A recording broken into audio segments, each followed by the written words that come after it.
சுசீந்திரன் வேற காதில் கேட்டதுன்னு தெரியாம தம்பி தம்பி பேர் வர மாட்டேங்கிறாரு. நாங்கள் இவ்வளோ யோசிச்சு வச்சிருக்க ஒரு பேர், நீ மட்டும் பேர் வராதுங்கிறீங்க.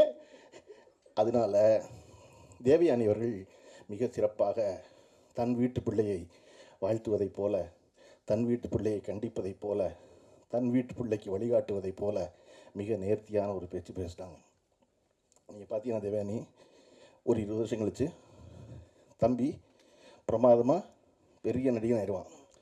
அவன் தம்பி அதை விட பெரிய நடிகன் ஆயிடுவான். ஆனதுக்கப்புறம் என்ன செய்வாங்க தெரியுமா? தங்கர் பச்சனை கீழே உட்கார வச்சுருவாங்க. தங்கர் பச்சனை கீழே உட்கார வச்சுருவாங்க முதல் வரிசையில். ஏன்னா அவங்க என்ன தெரியுமா கோவம் இருக்கும்? நான் அறிமுகமாகறேன், மேடையில் வந்து உட்காந்துக்கிட்டு வர்றவங்க போகிற எங்களை பேசாமல் எங்கள் அப்பனை பேசிக்கிட்டே இருந்தாங்க, இறாவுனை பழி வாங்குறேன் ஒரு ஆள் அப்படின்னு. ஆனால் கேட்டாரா பார்த்தீங்களா, என்னப்பா நீ படம் நடிக்கிறக்குள்ளே எல்லா ரகசியத்தையும் கதாநாயகி தான் நீயும் சொல்கிற.